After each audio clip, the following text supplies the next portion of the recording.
Me pregunto qué pasaba por la mente del infame que te estaqueaba en el frío. Te sacaron de lo hondo de la selva o de algún potrero ingenuo y olvidado. Arrancó. Hola, ¿qué tal, gente? Buenos días, ¿cómo están? Estamos acá, siendo una fecha importantísima. Este programa, vale aclarar y lo voy a remarcar ahora, que está grabado porque estamos en conmemoración de una fecha importantísima en la cual nuestro querido invitado iba a estar complicadísimo, pues iba a tener más de 10 charlas mínimo en una fecha que recordamos todos. Tenemos acá, tengo acá al lado mío Antonio Reda. Tony, querido, ¿cómo estás? Buen ¿Qué día. tal? Buen día a todos, gracias por la invitación. Es combatiente de Malvinas y tesorero del SEMA, que ahora más adelante, bueno, vamos a empezar a charlar y me vas a contar un poco de qué se trata esta organización. ¿Cómo estás? ¿Todo tranquilo? ¿Todo bien? Bien, todo tranquilo dentro de un ritmo acelerado a lo que podemos decirle una especie de temporada alta, con todo respeto hacia mis queridos compañeros, pero es un momento donde el tema se pone mucho más en la mesa de lo claro, que se pone en el foco de... Y nos genera una demanda que va creciendo la demanda y también va creciendo nuestra edad, entonces... Claro, se hace un poquito más pesado. Se hace un poquito más pesado, hacemos cosas que por ahí antes... Claro, por eso decía quizás al principio, cuando arrancamos la transmisión, que en estas fechas deben estar de acá para allá, supongo. Sí, si tratamos de estar en todos lados, no llegamos. Mucha gente queda a la espera de una respuesta positiva que no podemos dar, pero bueno, bienvenida a la idea de esto, de hacerlo diferido, porque en definitiva el pensamiento, por lo menos el que yo tengo, creo que no va a cambiar mucho de acá a la fecha real del 2 de abril. Claro, sí, estamos a días, a días. Claro. ¿Qué te sucede a vos interiormente cuando se acercan estas fechas? Y yo tengo una... voy a ser muy claro cuando hable, cuando diga yo, es yo. Y cuando diga nosotros, claro, es la institución. Y quiero ser muy claro porque en nuestra institución hay posibilidad de tener diferencias de apreciación, de pensamiento. Pero yo creo que el 2 de abril es un día que me genera cierto ruido, ¿no? Primero, no hay nada que festejar. Es un Eso día está bueno aclararlo. de conmemoración, como bien lo dijiste vos. Y no de festejo. Y nunca le encontré consuelo. ¿Por qué lo de abril? Tengo que estar recordando a mis compañeros. Y hasta que me dije, uy, la excusa que encontré es decir, es el último día que estaban todos vivos. Entonces, gran respuesta. Recordamos una forma de decir, si no tengo motivación, no podría estar el 2 de abril, claro, trabajando para avalar la guerra, para avalar el procedimiento, para avalar la violencia.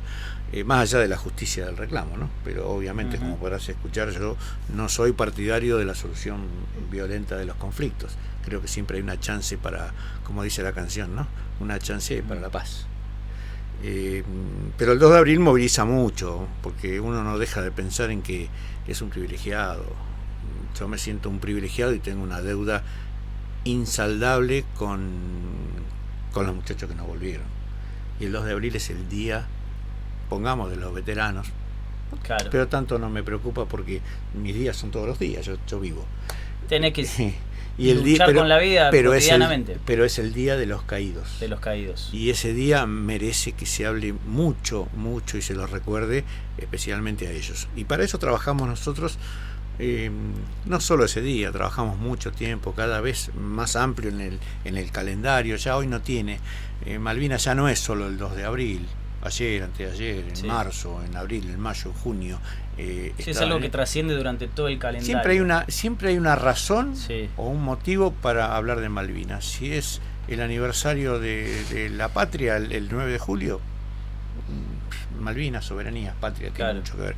Si es el día de la bandera, por ejemplo. Agosto con, claro, San Martín. Nosotros no somos San Martín, pero San Martín fue un soldado ejemplar al que nos gustaría mínimamente tratar de imitar.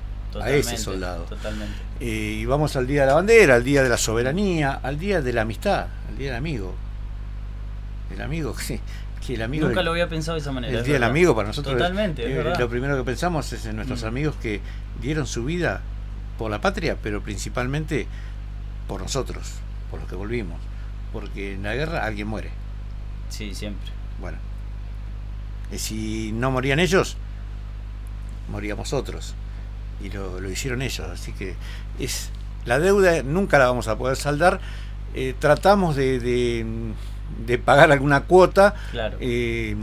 acercándonos a sus familias de la manera más genuina posible, muchas veces pidiéndole disculpas por estar vivos, cosa que ellos siempre sienten al revés, ¿no? Dicen, ustedes son parte de nuestros seres queridos. Así que esa deuda uno la siente eterna, pero siempre va a querer estar pagándola, y eso es el trabajo del... Y está bueno que su manera de pagarla sean viniendo a estos espacios, ¿no? Obvio, compartiendo con nosotros una charla.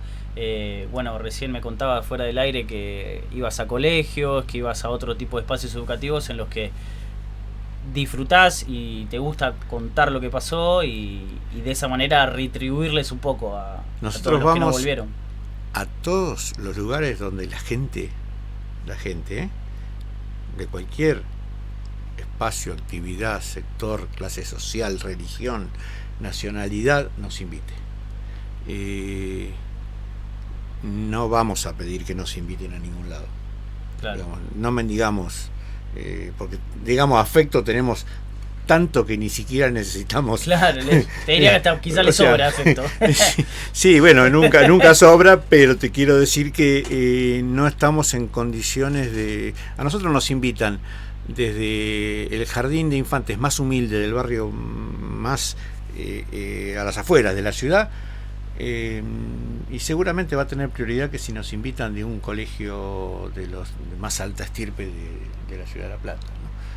Para nosotros la agenda de encuentro con la gente básicamente se da en las escuelas, porque es con generación como la tuya. Vos no viviste la guerra, y vas a escuchar de nosotros una opinión, que después vas a tener otras de otros, y así te podés ir armando una opinión propia sin que yo te enseñe nada.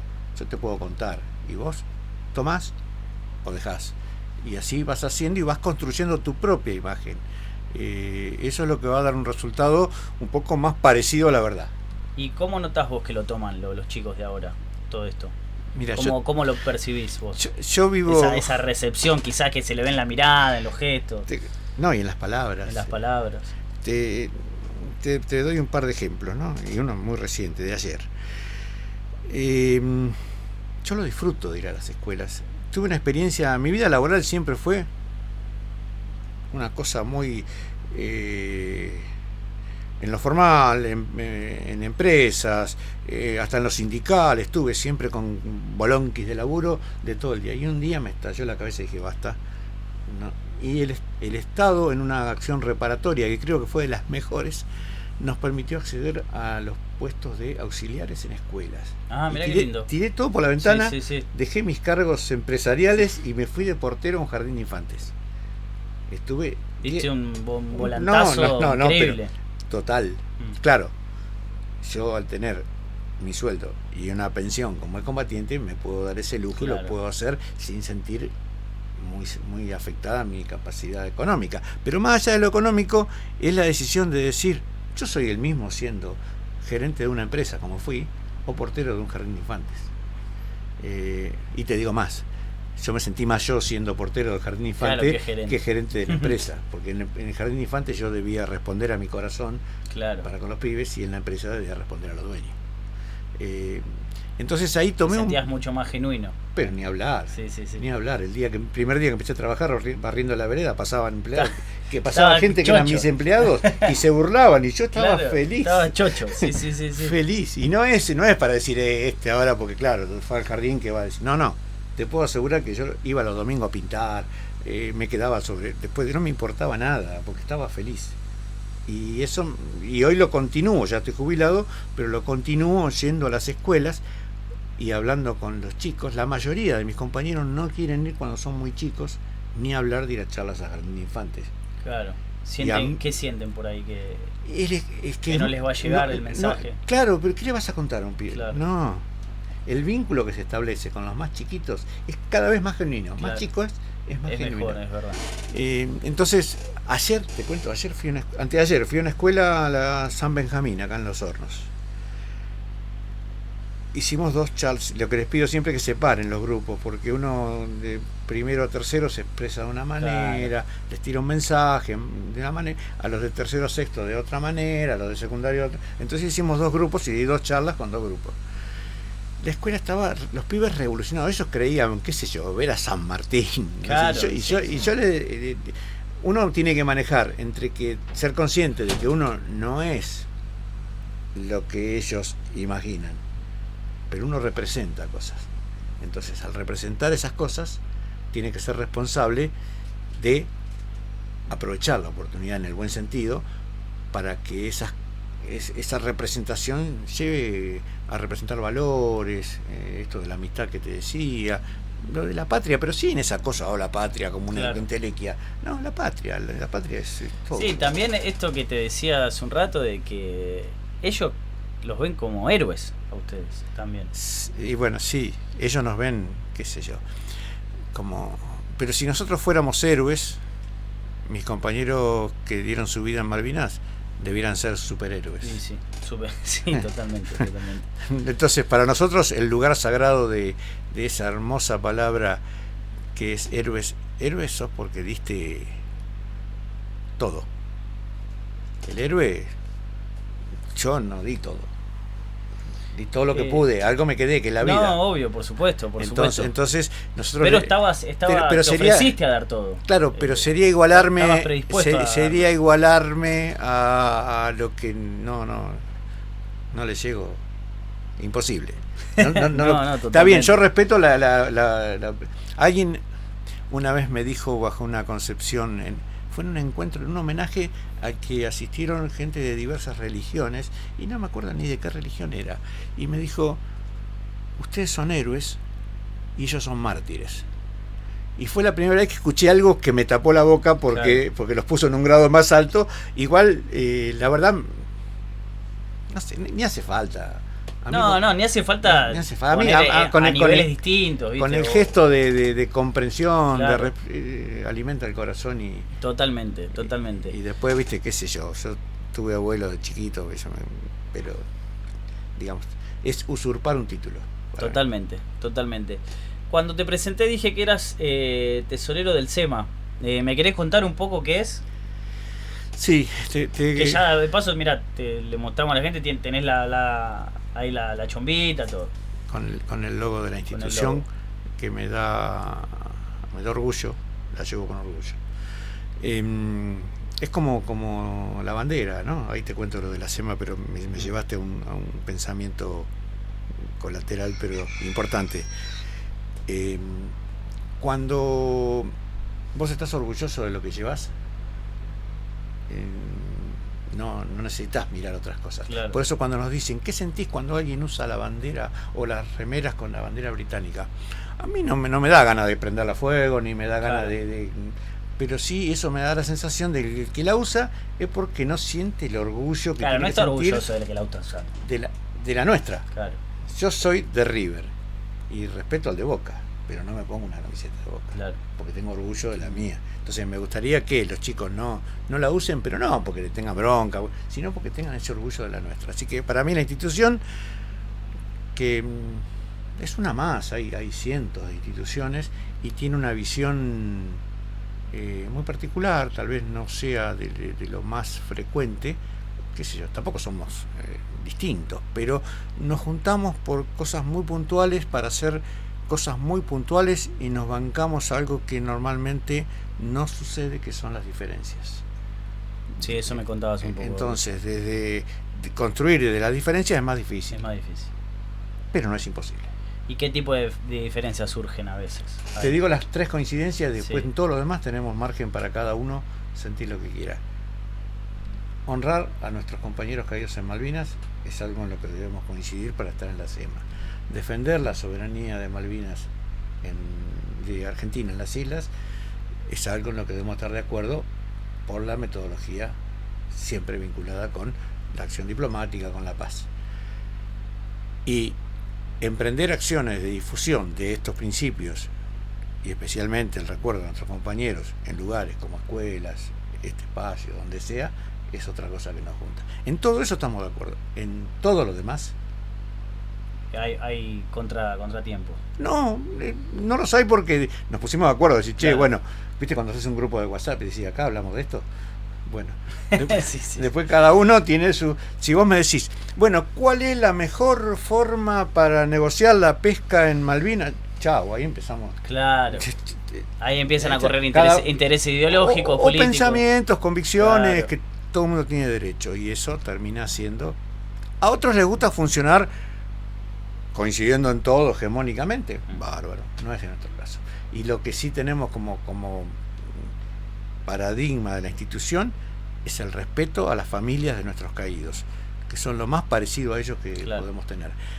Nunca vamos a caminar delante de ellos. Por ejemplo, recién alguien me preguntó el contacto de están buscando desde el Club de Estudiantes de La Plata para homenajear a los caídos que eran pinchas. Ujú. Me parece bárbaro que cada uno tome lo suyo Está y buenísimo. terminamos haciendo todo. Estudiantes hizo un video muy lindo, lo vi en las redes sociales, Claro. sobre las Malvinas. Y Estuvo hermoso. Y ahora los chicos, que hay una filial de estudiantes, querían homenajear a los caídos, entonces estábamos rastreando, de algunos nos acordábamos, de otros nos quedaba duda, quién era pincha, quién era...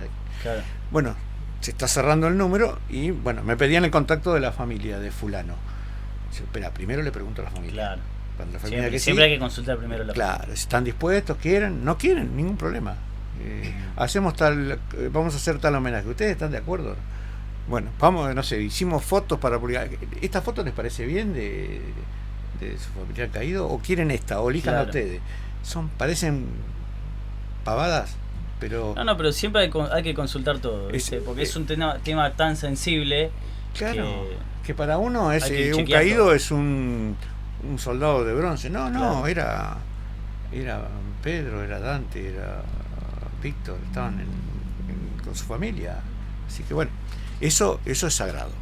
Vamos a una marcha, los familiares van adelante. Siempre. Vamos a un acto, hacemos un acto, nunca lo dejamos allá al fondo. Si tenemos que subir al escenario, suban con nosotros, Claro. adelante.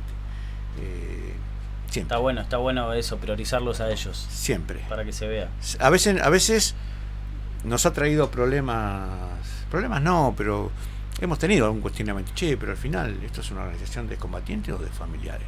Es de combatientes. Pero es como si fueran...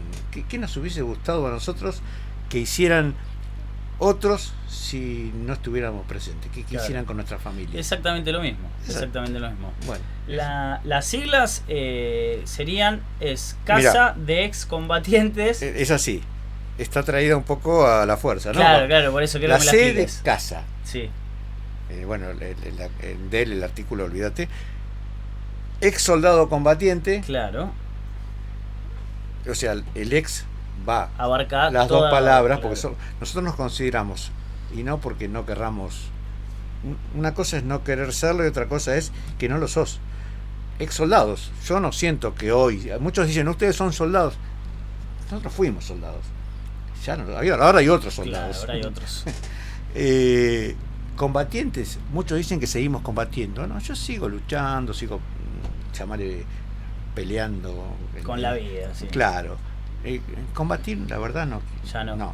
No, porque combatir ya Es te con estás las combatiendo armas. con alguien, No, con armas. eso es claro. otra historia que, bueno, por eso te digo, hay sectores que no gustan llamarse combatientes, vaya ellos. Otros, ahora está la palabra que antes era un poco más resistida porque vinculaba a lo militar, la palabra veteranos de guerra, y bueno, viste, el tiempo va disolviendo un poco esa Sí, cosa. y va transformando también. Claro, cuando yo recibo la pensión dice veterano de guerra y la cobro, viste. Así Claro, que me voy a decir tal cual. después no, Tal yo no soy cual. veterano, bueno, entonces deja la pensión. Totalmente. Y MA hay dos interpretaciones, por eso la sigla original tiene 2 puntos, porque MA es de Malvinas. Es de Malvinas. Y muchos piensan que es Malvinas Argentinas. Claro. Que también es verdad. podría haberlo sido. También podría haberlo sido. Podría Es haberlo, verdad, pero bueno, no totalmente. fue así. Pero es de Malvinas. Es de Malvinas, por eso no tiene punto, es MA. Te quiero llevar un poco, rebobinar tu vida y arrancar desde el inicio. Desde ¿De que mi eras vida o chico. de que me acuerdo? Sí, que tenés O de lo memoria. que me contaron. Desde que tenés memoria. 4 kilos 700. 4 no, kilos no me 700. acuerdo, pero a mi no sé vieja si me me quería ir contó. tan atrás, pero bueno, vos sos oriundo de... Nacido y criado en La Plata. En La Plata, platense. Pero de casualidad no fui italiano porque mis viejos, los dos italianos, después de la Segunda Guerra Mundial se vinieron para acá. Y nosotros creemos haber descubierto que ya estaba todo arreglado, pero claro, aparentemente se encontraron acá y se casaron. Ajá. Si vos tenés la idea que ya se conocían desde No, eran del barrio allá, eran de los mismos pagos en Calabria, claro, y teníamos, viste, hay sospechas de que ya más o menos andaban ahí. Estaba hablado y justo los dos cayeron acá y bueno, mi familia, ya te digo, hijo de inmigrantes, mi viejo ferroviario, clase trabajadora ferroviaria, hacía changas, laburantes plenos. Mi mamá, lo que era ama de casa, pero era costurera, teníamos una tejeduría en mi casa. Yo nunca fui a la verdulería, siempre comí de la quinta. Claro, era todo más artesanal. Teníamos tres lotes seguidos y todo sembrado, había fruta, nunca compré una mermelada en lata. Era todo más artesanal y autosustentable. Sí, tenía hasta corderitos. Claro, por eso, no tenías necesidad de una verdulería, carnicería. No. Estaba buenísimo. Huevo eso. Vendía. Gallina, full gallina. Yo le corría la gallina. Qué lindo eso. Era otra época. Vivía en la zona de Ringuelet, en la zona de 517, 518. Era barrio, no había rejas, las ventanas había. Yo iba a cazar pajaritos, ahora sí que no lo haría. Atrás de la vía donde hoy está el mercado, iba a pescar ahí al Arroyo del Gato. Salía y mi mamá decía a las 6 de vuelta. Pero era adolescente. Toda una vida más bohemia. Mucho más bohemia, pero no porque yo era porque la realidad de ese momento era el contexto era así, jugaba la pelota en el campito. Claro. ¿Y a qué colegio fuiste? Yo arranqué, no hice jardín de infante, lo hice después trabajando, como te contaba. Pero yo fui a la escuela 89 en 5 y 520 en la primaria. La secundaria hice hasta tercer año en el colegio industrial la ENED número 4, Juan Bautista Alberdi, de 7 y 526, y después yo quería... Gran colegio. Sí, gran lo agarré de 0 kilómetros, lo inauguramos nosotros. Mirá. Juan Bautista Alberdi, pero ahí no tenía la especialidad mecánica que yo quería, así que en cuarto año pasé al Albert Thomas. En un momento medio complicado, era la época del golpe de Estado. Y Albert Thomas fue uno de los más de los focos. Era otro planeta. Sí, el colegio, sí. El Alberdi era el colegio del barrio nuevo, porque claro, lo agarramos 0 kilómetros, recién hecho, unos talleres tenía. Hermoso. Tremendo. Y pasé al Albert Thomas y medio que... Es más, yo no sé si fue tanto la mecánica que yo quería, porque ahí había electromecánica en el 4, o yo quería ya ser grande, ir al centro, ir a un colegio, salir un poco del barrio, ¿viste? Claro. Por ahí las dos cosas me tiraron y me llevaron a cambiar de escuela, y bueno, terminé en el Albert Thomas. En el último año fue allí el sorteo de la Colimba. Y bueno, ya quería empezar a meterme así ahí. Que en el Albert Thomas viví hasta el sorteo, digamos. Después ahí hice el ingreso a la Universidad Tecnológica, en la Facultad Regional La Plata. Después me convocan a la Colimba, así que el examen lo perdí, lo tuve que hacer de vuelta cuando salí de la Colimba. Mira. Después lo perdí porque fui a Malvinas, y claro, después cambié de idea completamente y terminé estudiando, que no terminé, pero hice bastante, de agronomía, ingeniería agronómica. ¿Y cómo se vivió en tu casa cuando se enteraron de que tenías que ir a hacer la Colimba? ¿Cómo fue la noticia? ¿Cómo la viviste vos? ¿La Colimba me dijiste o...? No, sí, la Colimba. O sea, Colimba. Que vos me dijiste que saliste sorteado. Claro. Para hacerla. ¿No es así? Sí, porque bueno, había más... Ese sistema que era como por número de documento, una historia así, ¿no? Era así. Esto es parte de lo que por ahí le contamos a los chicos, porque les decimos en las escuelas. ¿Y por qué ustedes creen que yo fui? Claro. Porque yo era... No, porque era una obligación. Que la obligación tiene mala prensa hoy, ¿no? Bueno, pero esto era una obligación legal, más allá de la dictadura. Antes de la dictadura también la gente hacía el servicio militar. ¿Por qué? Porque había una ley que disponía que a los 18 años vos debías ser 18, 19, ¿no? Incorporado a las Fuerzas Armadas para aprender a defender a la patria con las armas. Tenías que instruirte, que hoy en algunos países se sigue aplicando. Entonces yo fui, eso hacía que vos a los 18 años había más jóvenes de los que las Fuerzas Armadas necesitaban. Entonces había que decidir. Algunos se eximían de hacerlo porque tenían problemas físicos, que no les permitía prestar el servicio adecuado, entonces quedaban excluidos después de la revisación médica. Una vez que estaba el número definitivo, que estaba en condiciones de hacerlo, se decía, bueno, hacen falta de cada 1000, 700. Entonces 300 se salvan. Claro. Te sorteaban con el número de documento y en este caso eran los que sacaban los números más bajos del 001, porque el 000 lo hacía. Ah, mirá. Era el 1000. Era el 1000. Era el más alto. Mirá vos. Entonces el 001, no sé, creo que fue en mi año 320, algo así, se salvaban. A mí me tocó el 538, no tenía ninguna duda. Sí, que ya la veías venir. Ya estaba definido. Y los afortunados, a los que se le cortaba el pelo, que viste como que se le hacía la bendición que se hace cuando alguien tiene mucha suerte en algo, o se recibe, o hace bueno, esa cosa que antes pasaba mucho más que ahora, eran los que se salvaban. No, mira, no sabía que a los que se salvaron les hacían a ese tipo de... Y porque al que iba a la colimba le iban a cortar el pelo en la colimba. Claro, el que se salvaba le cortaban el pelo, lo manteaban, viste, medio salvajes. Mira, no sabía. Era como una especie de festejo. Castigo por afortunado. Claro. Mirá vos. Mirá. Viste, bueno, sucede actualmente, y en algunos casos con grandes problemas, las bienvenidas en algunas instituciones, claro. Esas cosas, bueno, estaba muy instalado eso. El que se salvaba, le cortaban el pelo a los compañeros, después tenía que pelarse, ¿viste? Sí, obvio. Bueno. ¿Y en tu casa cómo se vivió eso? ¿Tus viejos cómo lo tomaron? Mira, en casa la colimba... Lo que pasa es que la colimba, viste que hay una película de Olmedo y Porcel, la colimba no es la guerra, y es verdad. Es verdad.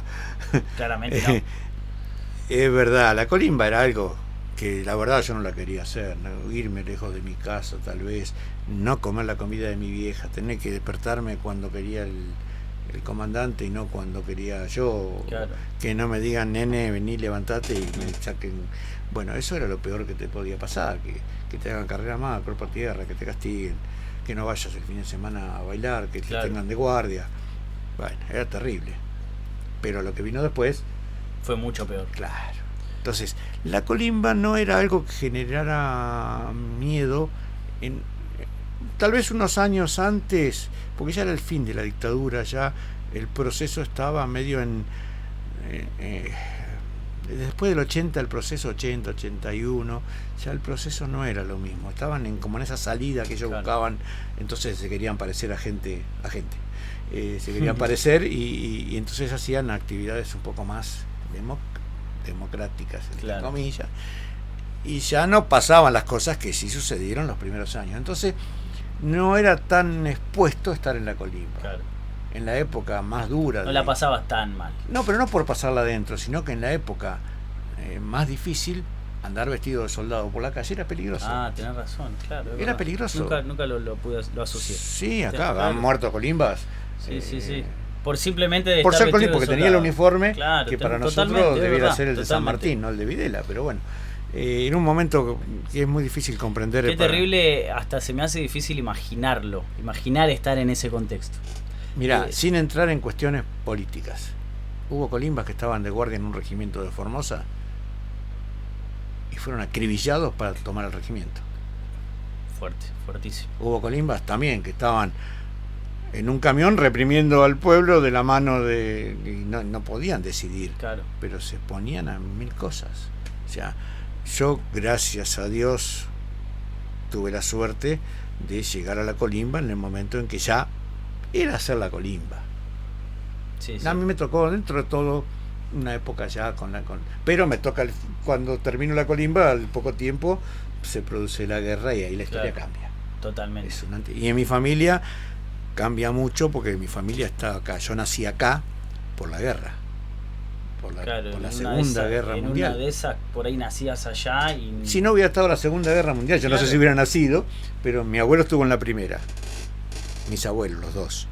4 o 5 años de guerra en Italia. Y mi viejo en la segunda, estuvo 5 años, 4 años también. Cuando terminaron la guerra, dijeron, chao, se fueron y vinieron para acá. Entonces en mi casa yo sabía lo que era un bombardeo, porque lo hablaban, porque los soldados pasaban hambre y le sacaban la comida a los civiles para darle comida a los soldados. Esas cosas yo las escuché en casa. Ya estaban familiarizados. Ya sabía el con sufrimiento de la guerra genéticamente, lo traes, el cuidar la comida, el saber sobrevivir en circunstancias límite. ¿Viste? Aunque uno crea que no, uno de la infancia va mamando la cultura de acuerdo a la experiencia que los padres le transmiten a los hijos. Y somos responsables de gran parte de lo que nuestros hijos hacen o piensen. Sí, totalmente. Uno la crianza sale de la casa. Yo a mi hija tengo una hija y traté de darle, siempre me impactó una frase de Facundo Cabral, que le dijo que la madre le dio dos cosas, una era la vida y la otra la libertad para vivirla. Y yo traté de hacer algo parecido, ¿no? Pero en el fondo los chicos miran más lo que uno hace que lo que uno dice. Sí, siempre. Entonces, a la larga, aunque lo reniegues, te vas a terminar pareciendo a tus viejos. Siempre. Todos tenemos cosas heredadas. Porque en la adolescencia, viste que al principio, no, yo soy distinto. Sí, y después cuando yo soy el rebelde. Yo soy el rebelde. Después ya cuando vas creciendo te das cuenta que tomás costumbres de ellos. Que venís de ahí. ¿Viste? Totalmente. Bueno, tus viejos se enteran de esta noticia. ¿Se enteran de la noticia de la colimba? Yo lo único que quería, la verdad, era no estar lejos. Claro. Porque mi viejo estaba con problemas de salud, ya había tenido un par de ACV, ya no podía laburar bien, mi vieja estaba cuidándolo, ¿viste? Era un tema estar lejos. Esa era la preocupación. Y salir cuanto antes para poder laburar. Claro, totalmente. Estaba con eso en la cabeza. Yo ya estaba trabajando, claro. Ya de adolescente, ya laburaba, estudiaba, tenía una vida un poco más adulta que el promedio. Pero necesitaba terminar y salir y volver. Y lo logré, yo me fui en la primera baja, me cuidé, ¿no? O sea, hice buena conducta. Algunos nos reímos con mis compañeros porque los que se quedaron hasta el final dicen, yo les digo que los buenos nos fuimos antes y ellos sostienen que los que no servíamos para nada nos dejaron ir antes. de eso, Así claro. que cada uno, nosotros nos quedamos porque éramos mejores que ustedes. No, eran todos los vagos que hacían macana y estaban presos. Se portaban mal. Claro. Pero bueno, eso ya es anecdótico. La colimba. ¿Y el día a día ahí en la colimba cómo era? ¿Cómo lo vivías? Y yo estuve en un puesto medio raro, que pareciera que fuera un puesto con algún privilegio, que tal vez lo tenía, que era el de hacer menos guardias que todo el resto, el no ser el infante que andaba saltando todo el día en entrenamientos, pero yo estaba en el casino de oficiales y era mozo. Yo preparaba, ayudaba al cocinero, preparaba la comida, limpiaba el comedor, tenía tareas más después de la instrucción, ¿no? La instrucción es para todos, y después de los 2 primeros meses iniciales arrancaba con una tarea específica, y era, a la vez de ser algo pareciera a los ojos de cualquiera leve, era algo muy riesgoso porque estabas todo el día en la boca del lobo, ¿viste? Cualquiera que entraba ahí era un oficial de alto rango, claro. y si te iba bien te iba bárbaro, si te iba mal volaba por el aire, porque eran todos jefes en serio, claro. Ni siquiera eran suboficiales. Así que bueno, con un equilibrio importante, y aparte tenía algo desventajoso, que era que todos los colimbas de las compañías en general al mediodía los largaban, porque no había comida, y se quedaban las guardias. Entonces, claro. De 100, 80 se iban y se quedaban 20. ¿Y a vos te ha tocado irte? No, ¿y te ha tocado también hacer guardia? No, nosotros teníamos 36 horas adentro y 12 afuera. 36 de corrido. O sea, yo dormía ahí, al otro día me iba a las 6 de la tarde, a las 6 de la mañana volvía. Claro. Estaba un día y medio, o sea, yo a mi casa fui mucho menos que el colimba promedio. Pero yo dormía ahí en una pieza, ellos claro. dormían en la compañía, claro. Yo me podía cocinar y claro. ellos no. Tenías otra comodidad. Tenía otra comodidad, pero tuve una permanencia mucho mayor y una exposición. Muchos de mis compañeros tuvieron grandes castigos porque una macana hecha en la compañía no la ve nadie, la ve un suboficial. Claro. Una macana hecha en el casino de oficiales, estabas expuesto a que el jefe de regimiento, el segundo, todos se sabían. Todo un lugar más severo. Aparte que yo no estaba ahí por ser apadrinado por ninguno, entonces estaba medio huerfanito, era yo y mi cuerpo, digamos. Pero la pasé dentro de todo tratando de no ser ni ingenio ni... Sí, la podrías haber pasado peor. Sí. Mejor también, pero no me quejo, no. Claro. ¿Y cómo te llega la noticia que tenías que ir a Malvinas? ¿Te llega por teléfono, por yo medio me de voy una de baja. carta? En noviembre me voy de baja. Van licenciando. La clase sería el año que está dentro de la colimba y se empiezan a ir. La primera licencia parcial, que es la primera baja, se da en noviembre y ahí me voy. Y el 2 de abril sucede esto que todos conocemos. Y el 13 de abril, el 9 de abril me llega una carta, una notificación, una carta. que la tengo incluso. Yo muchas de mis cosas las doné a la Biblioteca Nacional, al museo. Me parece que son cosas que son documentos que se deben mostrar. Que se deben mostrar y se deben conservar. Uh-huh. Y trascienden, más allá de que diga mi nombre, lo importante es que fue así. Porque a veces nosotros vamos cambiando la historia. El documento es un respaldo que no te da... Es el archivo. Y te acota el margen para que vos podés inventar un poquito, claro. pero... hasta ahí. Pero no digo de mala fe inventar, no. Uno reconstruye la historia, claro, y la adapta a lo que uno aparte, quiere. A medida que van pasando los años, me imagino que algunas cosas te las olvidás y tenés que reconstruirlas, como decís Hay vos. hechos que a veces nos juntamos 20, 30 o 40 de nosotros y no nos ponemos de acuerdo claro, si fue de día o de noche. Fue así, esto fue de día o de noche. Claro. No, fue de día, fue de noche, fue de día. Pero loco, estábamos en el mismo lugar. Claro, estábamos ahí, qué locura. Y sí, que se te van mezclando todos los recuerdos. Sí, cada uno lo arma para el lado que le parece. Claro. Y una vez que vos te lo creíste, ¿cuánta gente vos ves, no por Malvinas, que se cree algo que vos sabés que es mentira? Sí, que es mentira. Y se lo creyó. Se cree en su propia mentira. Sí, y le dan para adelante ciegamente. Sí, totalmente. Bueno, entonces me dijiste, el 9 te llega la notificación, te llega por medio de una carta. ¿Y cuándo arribás a Malvinas? Tuvimos 4 días en el regimiento acá en la Plaza Malvinas, lo que hoy es la Plaza Malvinas, y el 13 de abril, martes 13, no te cases ni te embarques, partimos hacia Malvinas. ¿De qué forma? A través de unos colectivos, desde la plaza hasta el Palomar. En el Palomar era 13. Desde la plaza, justamente. Sí, que era el regimiento. Claro. El Palomar es un aeropuerto militar, era en ese momento. Ahí nos estaba esperando un Boeing 707. Yo creo, me creí o me lo inventé, pero para mí era el Tango 01 sin asientos. En ese avión, que era bastante grande, el 707, viajamos a Río Gallegos y ahí había un puente aéreo con aviones más chicos, claro, porque la pista era más chica ya, así que había Hércules, 737 y algunos Fokker haciendo un puente permanente. Por eso en la República de los Niños hay un Boeing 737, que es el que es el mismo, claro, el Ciudad de Tucumán, que nos llevó a nosotros, había 2 Boeing de esos, que nos llevaba de Gallegos a Malvinas. Así que en el Palomar lo tengo en una carta escrito eso, así que no me deja margen. A las 0001 del 14 yo me convencí, estoy seguro que esperaron que pasara el martes 13. Puede ser. Y despegamos. 0001 del 14 de abril, despegamos a Gallegos. Llegamos allá a las 3 de la mañana. Yo nunca había volado. Lo único que había volado de una planta cuando me tiraba, de un árbol. Me imagino era todo adrenalina. Y aparte éramos jóvenes. Claro. Era una cosa de uniforme. Yo aparte ya me había ido de baja, hacía 4 días estaba bailando. Y de golpe con el uniforme de vuelta, pelo corto. Como que no caías todavía. Estaba como desorientado. Y abren la puerta del Boeing en Gallegos. Nunca había estado en el sur. Un frío, un viento. Ahora ya me encanta, voy a Gallegos, claro, vamos a Malvinas seguido. Me sorprende esto de que Gallegos era insoportable.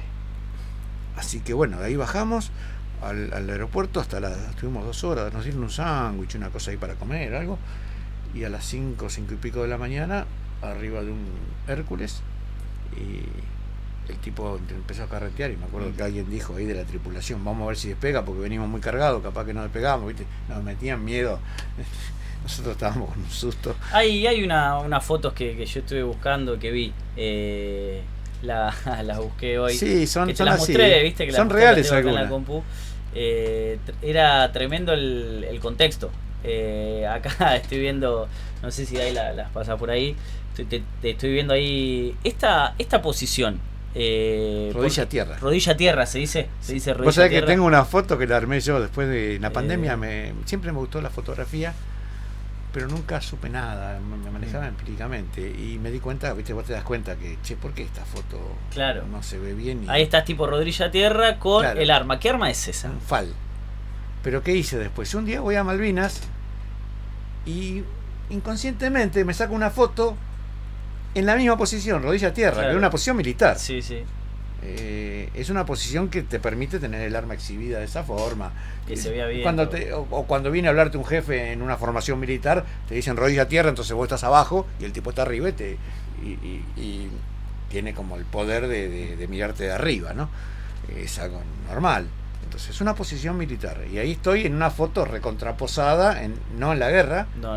En la eso colimba. no es, claro, eso no es allá. Eso es San Miguel del Monte, la instrucción militar. Ahí estaba aprendiendo a ser soldado. Y después hay otra que vi también, que es con tu familia, que vos me contaste afuera del aire, que esto tampoco es coso. Esto no es Malvinas. No, eso es el mismo lugar que la otra foto, donde si ves los pastos ahí cuando llegamos, esa es la estancia Los Cerillos. Muchos le dicen Los Cerrillos, pero es Los Cerillos. Es Los Cerillos. En San Miguel del Monte, que esa perteneció a Rosas, creo, algo de eso hubo. Una estancia que siempre daban un espacio para hacer la instrucción.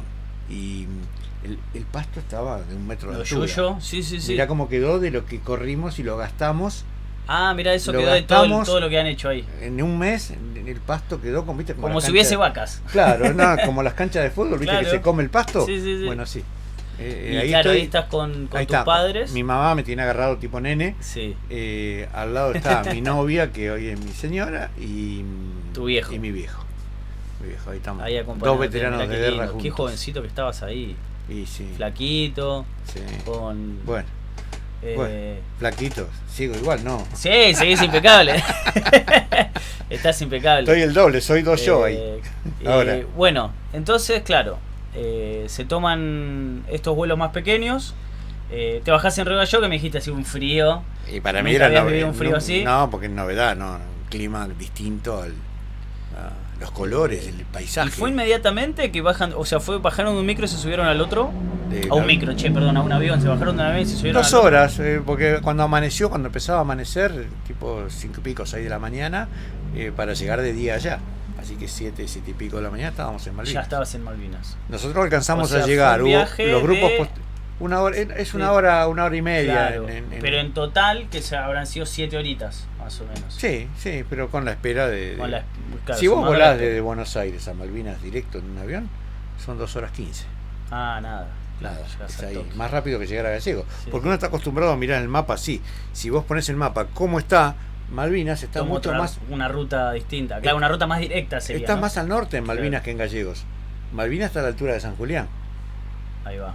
Claro, entonces es más directo. Ahora si vos tenés que ir a Gallego y volver a subir. ¿Y cómo encontraste, cómo lo viviste vos eso al aterrizar en Malvinas? ¿Te acordás de algo? Que bajaste del avión, cómo viste. Un temporal, te iba a decir esto. Llegamos nosotros y los que venían detrás, los otros aviones, no pudieron entrar porque se desató un temporal, cosa que pasa. Eso te iba a decir, es medio normal, ¿no? Es normal, cambia en tener los 4 climas en 1 hora, ¿viste? Terrible. Es cambiante totalmente. Y así que ahí estaba, que el avión salió, estaba por llegar, no, tenés que volverte porque no podés bajar. Más que la pista era corta. Así que llegamos, pudimos aterrizar y nos recibe un temporal con un viento, granizo, lluvia. Y tuvimos que hacer una caminata como de 10 kilómetros hasta llegar a un lugar que ya llegamos a la tarde casi, con todo el equipo, con todo. Y en unos galpones, habiendo atravesado lo que es el pueblo, en ese momento era Stanley, hoy lo sigue siendo, pero bueno, después se lo llamó Puerto Argentino y hoy lo seguimos llamando nosotros Puerto Argentino, pero en lo fáctico, en lo real, antes de la guerra era Puerto Stanley, hasta para nosotros. Y hoy vos vas y el cartel dice Puerto Stanley. Así que pasábamos por el cartel, decía Stanley, lo pasamos de largo a la ciudad y fuimos a parar a un galpón allá al fondo, hasta que al otro día distribuyen las posiciones definitivas de cada unidad militar y nos dan los lugares asignados para ocupar. ¿Qué lugar te asignaron? El lugar se llama Warles Ridge, Colina de la Radio. Que un lugar, al Regimiento 7 le toca un área circundante a la capital, a Puerto Argentino, y dentro de esa zona había algunos, como la compañía Comando, que estaba más cerca del pueblo, la compañía B estaba en Monte London, que estaba lejos, pero para el lado, digamos, del oeste. Nosotros estábamos lejos, pero para el lado del norte, muy pegados a un río que se llama Río Marrel, en un lugar que geográficamente eran ondulaciones con muy pocas rocas y ¿Ondulaciones de terreno? Sí, ondulaciones. Ondulaciones, vos vas, te vas perdiendo, tenés que tener 20, 30, 40 metros y el paisaje es muy variable. En cambio, los que estaban en la compañía Comando estaban en lugares rocosos, en la cúspide de una ondulación con mucha piedra, así que la forma de cada uno de ir, o los del London también, la forma de ir construyendo sus refugios, de sobrevivir, eran distintas. Y te digo más, he oído ahora con compañeros que estuvieron siempre en esta zona montañosa, cuando vieron el lugar donde estamos, ¿y cómo hacían acá? Y yo les decía, ¿y ustedes cómo hacían allá? Vivíamos mundos distintos de acuerdo a lo que les tocaba. Yo hacía un pozo y salía agua. Ah, mirá. Para buscar una roca tenía que caminar 3 eso, kilómetros y traerla al hombro. Te iba a preguntar, ¿cómo te fuiste adaptando a ese modo de supervivencia? Mirá, cuando alguien en los galpones tenías lugares para dormir, me imagino, ¿cómo era eso? Cuando alguien te dice, esto no se puede, ponerlo en duda.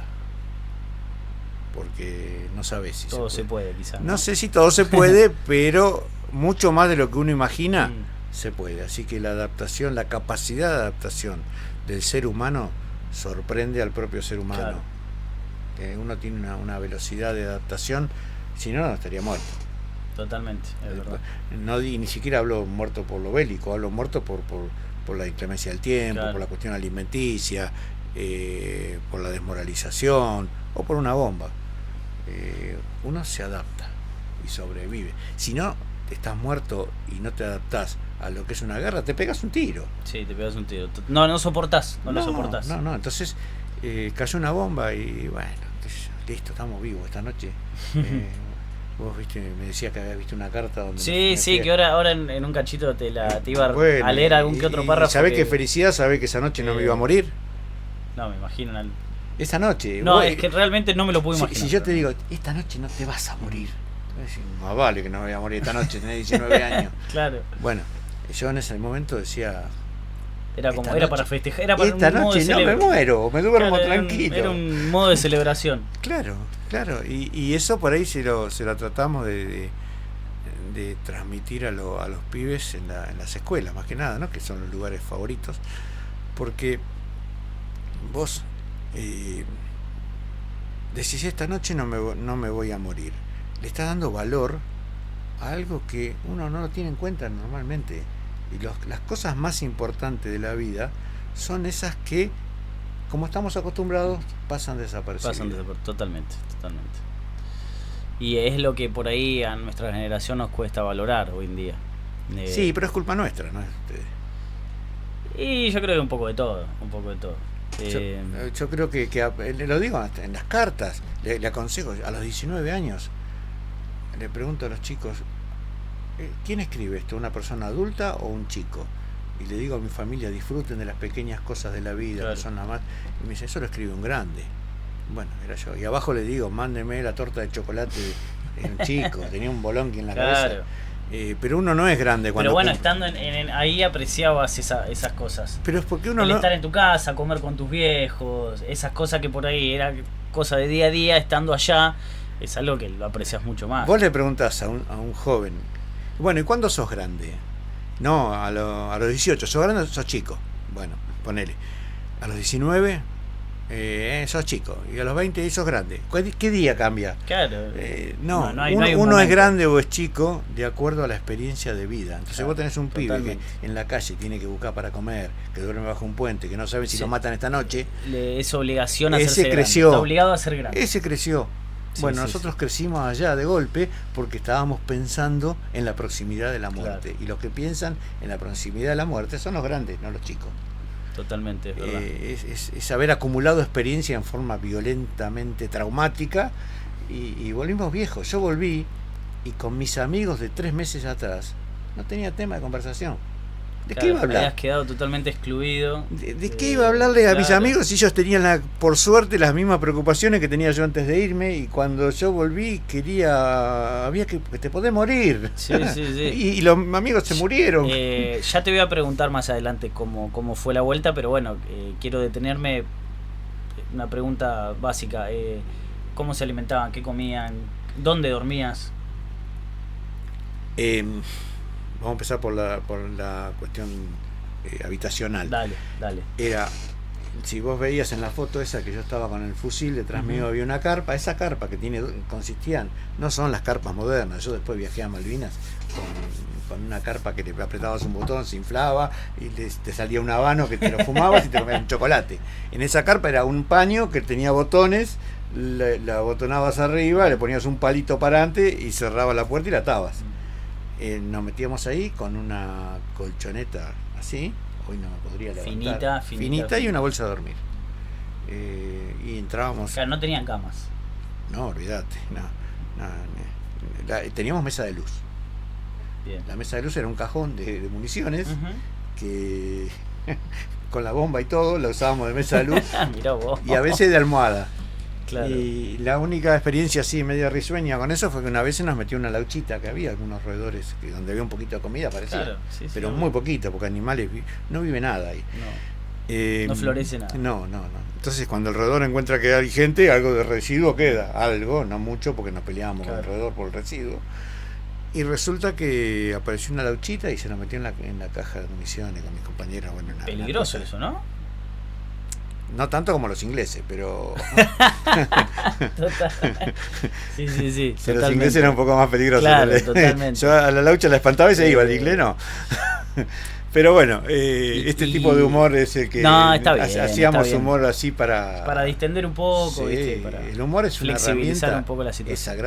Es sagrado. El humor es y algo... está muy infravalorado el humor, sí. te diría. Y porque hay gente que no le da importancia al humor. Por eso el humor parece que solo fuera posible cuando decís palabras, que yo las uso también, ¿no? Pero cuando decís insultos, claro, palabras, cuando puteás, claro. O por ahí gente dice, no, yo me parecía algo gracioso, pero cuando era chico, grande, no. Claro. No, y el humor tiene que existir siempre, tiene que convivir a veces el humor. Yo me acuerdo y sana mucho. Y me río, es más, a veces nos ponemos a hablar. Hoy mirá vos lo que es. Esto la familia de nuestros compañeros saben que nosotros lo hacemos con todo, porque eran nuestros amigos. Entonces, hoy estábamos con otro compañero armando unas imágenes de ellos para llevar en un acto que vamos a hacer ahora el primero de la noche, una especie de estandarte para que vayan a la cabeza de la marcha con sus familias. Entonces le pusimos unos caños plásticos y unas cintas, todo un vinilo con las caras de ellos, las caras. Ay, mirá qué lindo. Las caras son hermoso. importantes. Y resulta que en un momento Oscar, un amigo que estaba laburando conmigo, se te apoya contra un vidrio todas las estandartes y se cae uno y se cae el otro y se cayeron todos. Y le digo, Oscar, los muchachos están diciendo inútil tagarna, como decían. Nos empezamos a reír de lo que estarían diciendo ellos. Mirá, ¿viste? Esas cosas nos damos ese margen, porque en algunos momentos cuando vamos al cementerio en Darwin, por ahí nos cruzamos, mira, pues, fíjate tal cosa, claro. Hay muchas historias juntos, ¿viste? Sí, no todo tiene que ser tampoco dramático y serio. No, el duelo es algo que inevitablemente hay que experimentar. Es como, no sé, a cualquiera de nosotros nos puede pasar con la pérdida de algún ser querido. Los primeros tiempos parecen insoportables y después uno se va... sí, se va curando. Claro, va cicatrizando. La herida, claro, queda, pero cicatrizada. Entonces sí. vos podés... Yo hablo de mi mamá, que cuando murió me parecía que iba a ser imposible aceptarlo, y yo me río de alguna pavada que por ahí hicimos, que hice, y me río y no me estoy burlando, me río como me hubiera reído con ella sentada acá. Con mis compañeros pasa lo mismo, eso te lo da un poco la cercanía. Ya no me puedo reír de un muerto al que no conocí. No, obvio, por supuesto. Así que, ¿y qué comían? ¿Qué alimentación tenían? La parte de la comida, esa es la parte más difícil de explicar. Todo fue siempre de mal a peor, digamos. Uy, qué fuerte eso. Estamos mal, pero vamos bien, digamos, sería, estamos mal, lo que viene va a ser peor. Así fue con la comida. ¿Eso ya lo tenían establecido o algo se fue dando? En la guerra, y cuando se viene dando que vos vas a perder, claro, los suministros se acortan. El objetivo del enemigo no es matarte a vos. Yo pensé que en la guerra me venían a matar a mí, y yo no les importaba nada. Ellos querían, lo principal es si te logran cortar los suministros, las provisiones, te aíslan, entonces no te tienen que matar. No es necesario que te o te morís solo o te claro, rendís. Claro. Entonces, el aislamiento fue tremendo. Fue tremendo porque no te podía. Primero, había cuestiones de aislamiento verídicas, reales, técnicas, militares, estratégicas. Y había cuestiones de ineficiencia, de falta de preparación, de cerebro, no sé de qué. Pero bueno, hubo errores. Qué sé yo, no le toquen las ovejas a los isleños. Claro. ¿No? Le estamos afanando la casa, la tierra. Claro. Le estamos haciendo, son nuestras, pero le entramos a la casa. Sí. Y bueno, te como la oveja, hermano, si no me muero. Obvio. No se podían cazar ovejas. La cazábamos igual, pero si te agarraban tenías problemas. Entonces, eso era falta de cerebro. Decir, bueno, está bien, no salgan a matar ovejas, vamos a agarrar 50 ovejas y le damos a comer al regimiento. Claro. Y que, bueno, ¿qué era? Que no sé, ¿qué cenabas? ¿Qué almorzabas? No sé si había almuerzo, cena, no sé cómo era la dieta ahí. En un principio era así, había cocinas de campaña que llevaron a leña, pero allá no hay leña. Entonces no encontraban con qué cocinar. Entonces, transportar leña era arriesgar un avión. Para transportar leña antes había que mandar medicamentos, armas. Entonces leña no mandaban. Así que las hicieron a gas, con garrafa. Mientras no había ataques, no pasaba nada. Cuando había un ataque, la garrafa era una segunda bomba. Se explotaba todo, claro. Así que en esas cocinas hacían... Primero eran unos símil guiso. Ponele que fuera guiso. Y cada vez era más caldo. Claro. Que primero llegaba 2 veces por día. Los primeros días antes del 1 de mayo, que fue el ataque. Después una vez por día, ya mucho más débil, hasta que lo vas a buscar y llegás con un tacho de acero, llega frío, era cada vez menos. Alguna vez alguna ración de esas de alguna lata, recuerdo una vez un cuarto de pera, una pera para 4.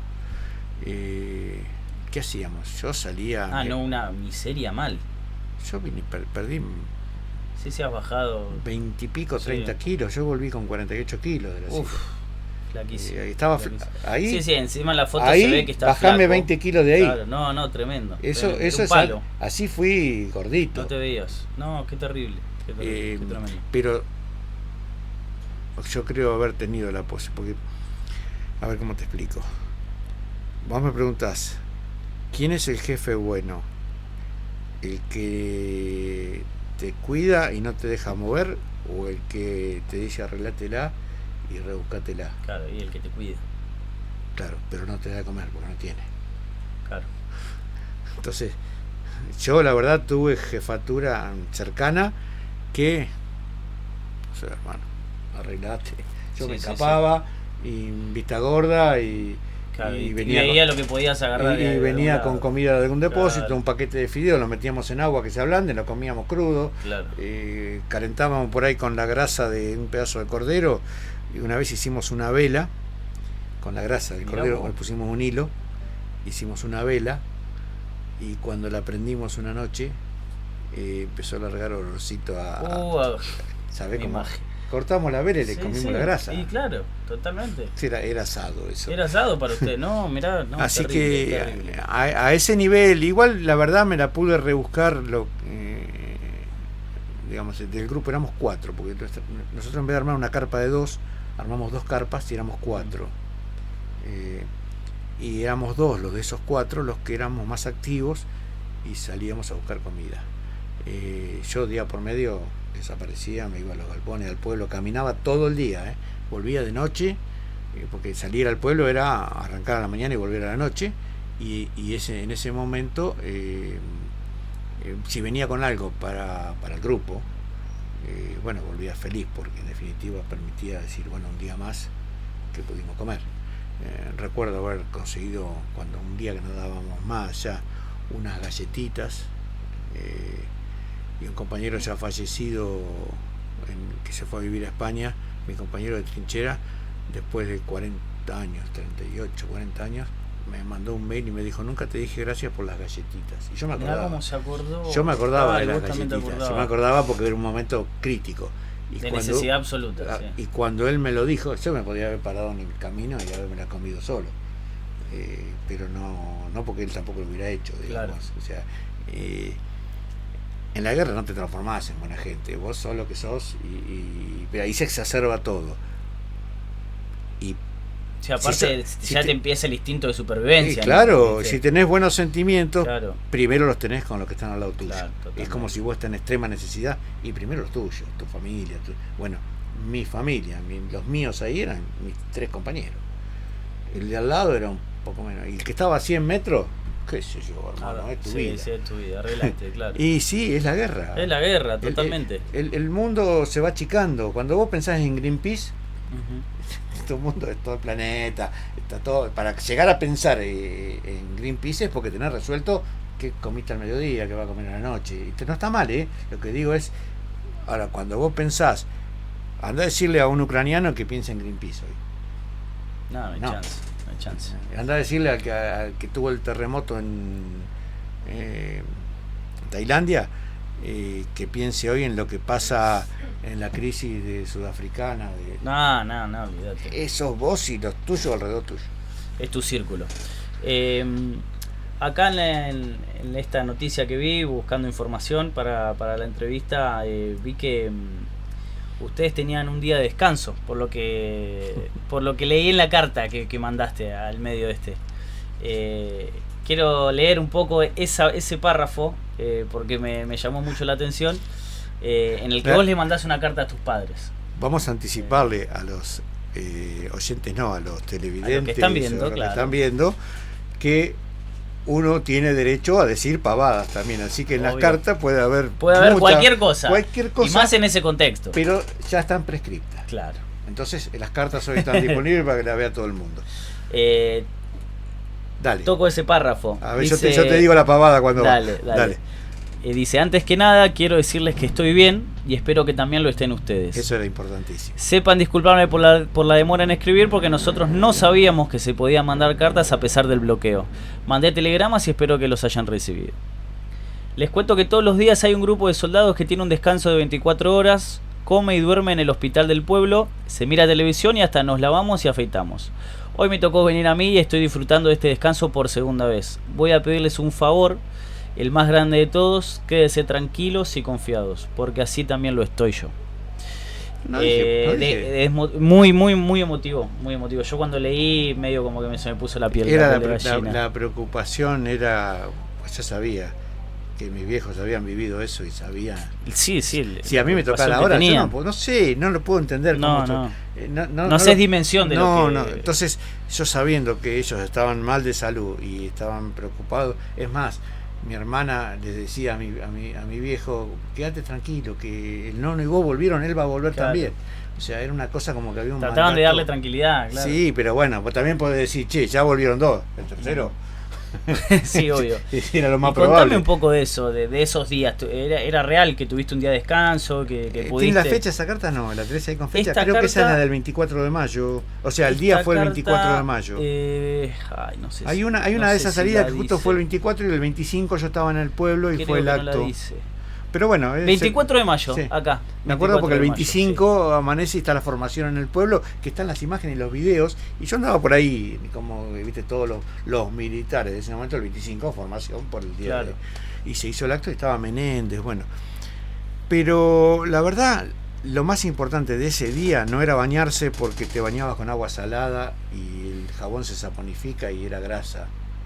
En otra parte de esa carta, digo, no sé si fue en esa salida o en la anterior, yo fui 2 veces, fui un privilegiado que fui 2 veces. ¿Por qué? No me acuerdo, no sé cómo fue que se decidió, o alguien no quiso ir, no me acuerdo cómo fue la cosa. Que en una digo que la primera vez que me vi frente al espejo, me saqué la ropa y estaba Claro. todo, estaba hecho pelota. Sí, Yo obvio, en sí. la carta digo, me afeité, me vi frente al espejo y tengo una cara de soldado tremenda, algo así. No, estaba arruinado yo. Estaba todo tiznado del querosén que usábamos por ahí para encender un fuego dentro de la carpa, nos manchábamos todo, sucio. Era una lacra, como dicen los. Así que cuando fui ahí, bueno, haber podido mirar dibujitos, me acuerdo mirábamos dibujitos animados. Una alegría, me imagino. Era como si fuera el hospital del pueblo, era como un gimnasio chico, una cancha de básquet, no, es muy grande, un poco menos. Un televisor allá y dibujitos animados, y todos tirados en el piso en colchonetas. Y todavía el hospital cumplía la función esa, después empezó a cumplir la función de tener heridos cada vez más. Ya el 24 de mayo había heridos, la vez anterior no tanto. Y eso era maravilloso, dormir bajo techo. ¿Sabes lo que no se te vuela la carpa esa noche? Con un viento de 120, 130 kilómetros por hora. Se te vuela la carpa. Te mojás. No tenés ropa. La ropa no era mala. Es que no teníamos recambio. Claro. Se te mojaba la ropa y no se secaba más. Estabas con la ropa húmeda todo el día. Todo el día, todos los días, hasta que Sí, un día salía el sol. Entonces, saber que esa noche, cuando bombardearon las fragatas, al hospital, al pueblo no le iban a tirar. Claro, sabías que ahí no iba a Esa caer noche nada. no me moría. Es una gran noticia, ¿eh? No, totalmente, como lo dijimos, como me dijiste al principio. Y hay otro párrafo también que destaqué de esta entrevista, que dice también en esta carta, dice: cuando vuelva, pienso que me van a notar cambiado en dos cosas fundamentalmente. La primera es que creo que soy un poco más católico, ya que noté que cuando uno se encuentra impotente ante las ridiculeces de la humanidad, no deja de pedir y de rogarle a alguien superior a todos nosotros para que nos dé fuerzas y esperanza, aunque la razón sea justa. Y en un momento decís, y ahora dejando de filosofar, les cuento el otro aspecto que he cambiado. Soy una bestia, morfo cualquier cosa, porotos, garbanzos, cebolla y todo lo que esté a mi alcance. Y lo más raro es que cada vez me gusta más. Eso fue increíble, es increíble esa parte, es increíble. Estaba bastante filósofo ahí, no sé, me salió la beta filosófica, pero porque en realidad hoy lo veo y era profunda la carta. Era muy profunda. Me sorprendió que a temprana edad dejaba hayas traslucir podido una adultez que no tenía todavía. A mí me llamó mucho la atención eso. Yo lo veo hoy y es más, a veces digo, este tipo era más grande que yo. Claro, totalmente. Totalmente, a mí me dejó la misma impresión a mí. Vos sabés que y las cartas las vi yo solo mucho tiempo. Yo se las tenía guardadas y las veía hasta que un día dije, chao, esto ya no es más mío.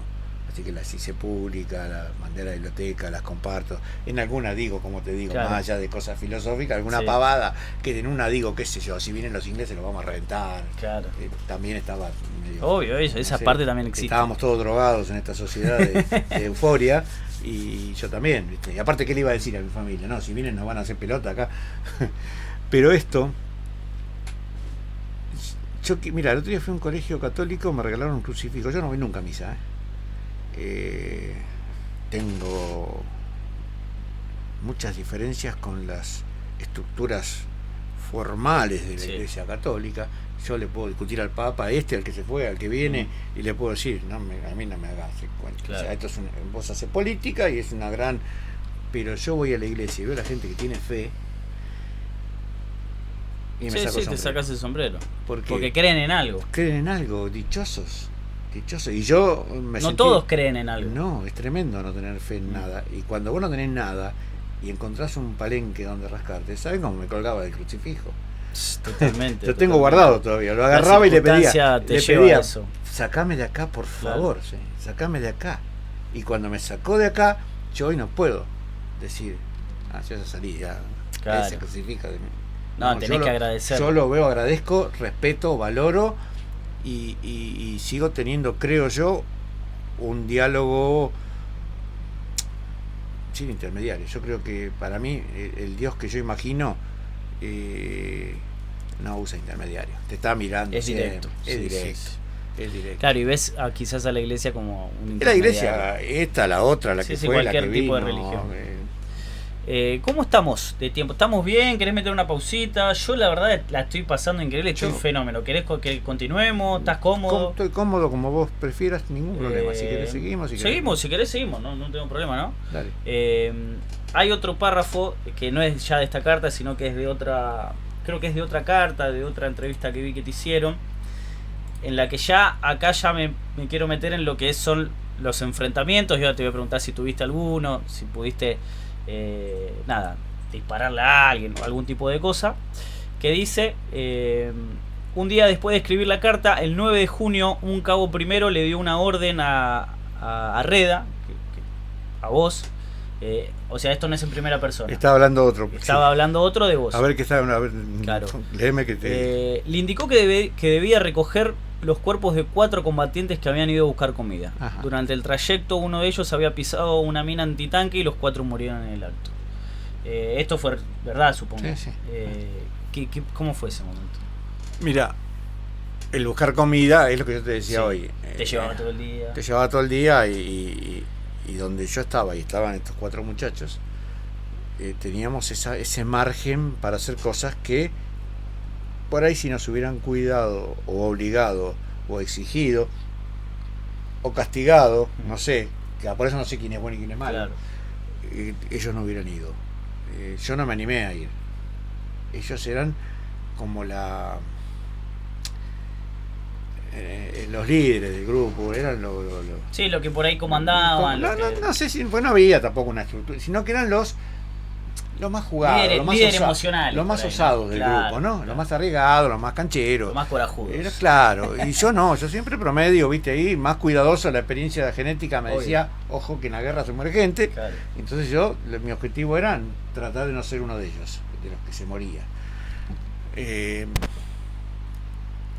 Había una casa que estábamos frente a un río allá a lo lejos, tengo varias fotos porque es un lugar emblemático, una casa enfrente que un día queda desocupada y era un sueño. Nosotros estábamos durmiendo ahí abajo y veíamos la casa, te imaginabas, adentro están comiendo. Claro, adentro están pasando bárbaro. Comida, ¿viste? Y nos daba ganas de irnos. Mirá vos, así que la veían bien. Sí, veíamos la casita, después te puedo hacer ver una foto. Veíamos la casita allá y las luces, el humo de la chimenea, y por ahí veíamos luces como que pensamos que mandaban señales a alguien. Había soldados, avanzadas enemigas que se infiltraban, venían, se acercaban, medían, regulaban. El cañón tiraba desde 15 kilómetros, pero había un inglés infiltrado en el campo diciéndole más a la derecha, más a la izquierda, dale. O sea, había gente. Entonces pensamos que esa casa le daba información a los ingleses, hasta que un día la desocupan. Por eso van, la sacan y quedó la casa.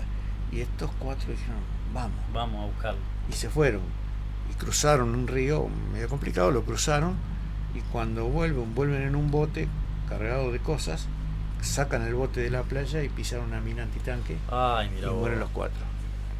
Pedro Boscovic, Alejandro Vargas, Carlos Hornos y Manuel Celarayán. Boscovic de Citibel, Hornos de Abasto, y Celarayán y Vargas del Gran Buenos Aires. Ya cómo te acordás, tremendo. No, nombre, apellido. Sí, las cosas que querés que te diga el día de nacimiento de cada uno, lo tengo. Claro. Si hubiera tenido. Nosotros a veces nos dicen, ¿y qué diferencia hay entre uno que estuvo en el continente de guardia en la guerra y uno que fue a Malvinas? Y yo, si hubiera estado en el continente de guardia, el 21 de julio tendría el cumpleaños de Pedro. Claro. Mirá vos, ¿te acordás de esas fechas contrapuntuales? Digo, y el 20 el de Víctor. Ya te salen hasta inconscientemente, quizás. Lo sé, aparte trabajamos mucho. Hoy, claro, digamos, algunas tal vez ni las conocía en el momento, pero hoy yo veo que alguien le hace un homenaje a un compañero y no se toma el trabajo de ver la precisión del dato, me da mucha bronca. Sí. Porque eso significa que es no muy le está dando aparte. valor. Entonces, para mí, las fechas, no sé, que Pereira va con I latina, no con Y. Claro. Es muy importante. Son detalles que importan. ¿Cómo se un escribe Vojkovic para los croatas? ¿Cómo se escribe? La C, la K, la Z, todo. No, es importante. Z no, porque es rememorar las cosas como corresponde. Es muy importante. Es uno, que a vos te digan tu nombre equivocado, ¿viste? No te puede decir corregir él. Claro, de verdad. Y vos, nada, tenés que... ¿Qué haces con estos cuerpos? Mirá, hay cosas que tenemos, esas son las cosas que por ahí discutimos, que te conté hoy, que nos juntamos 40 y no nos ponemos de acuerdo. Ellos eran integrantes de la segunda sección de la compañía A del regimiento 7. ¿Vos tenías relación con ellos? Sí, estaban al lado mío. Bien, eran cercanos. Eran a 5 metros. Claro. Y hicieron un sorteo porque iban ahí 4 y uno sacó el que sacaba el palito más largo. Uno le cambió al otro, no, dejá que voy yo, a pesar. Bueno, esas cosas las vimos. Pedro estaba acá al lado mío, Alejandro estaba a 5 metros para allá, el otro estaba a 10 para allá. Eran de la segunda sección de la compañía A. O sea, cada regimiento tiene compañías de 150 hombres. Esas compañías tienen generalmente 3 secciones de 50 cada una. Claro. La segunda era la que estaba yo y estos 4 eran de la segunda. Así que bueno, el día viene. Yo lo que tengo dudas es que dice cabo primero, y yo creo que fue el subteniente o el teniente, no sé si era teniente ya, el que nos vino a decir, 4 soldados, 4 grupos de 4 soldados con 4 mantas. Eso era normalmente mantas para poner cosas adentro y transportar. Eso era normalmente ir a buscar comida. Claro. Entonces siempre algo te podías manotear. Cuando había que 4, voy. Y yo siempre estaba. Entonces voy. Y cuando fuimos era 4 mantas para traer 4 cuerpos. Y vos te enteraste cuando... Ya estaba decidido que iba, ya había dicho voy. Igual. Y cuando te llevaste y bueno, te encontraste con eso. Cuando fuimos nos encontramos con 3 cuerpos, porque el cuerpo de Carlos Hornos no apareció. Todos con la conclusión de que había caído el agua. Claro, sí.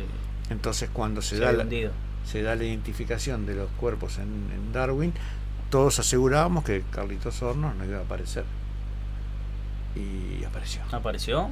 ¿Por qué? Porque después hablamos con Jeffrey Cardoso, que fue el inglés que juntó los cuerpos e hizo el cementerio, y nos dijo que un cuerpo, el de Carlos Hornos, después supimos que era, apareció un tiempo después, más adelante en el río, a la vera del río. Claro.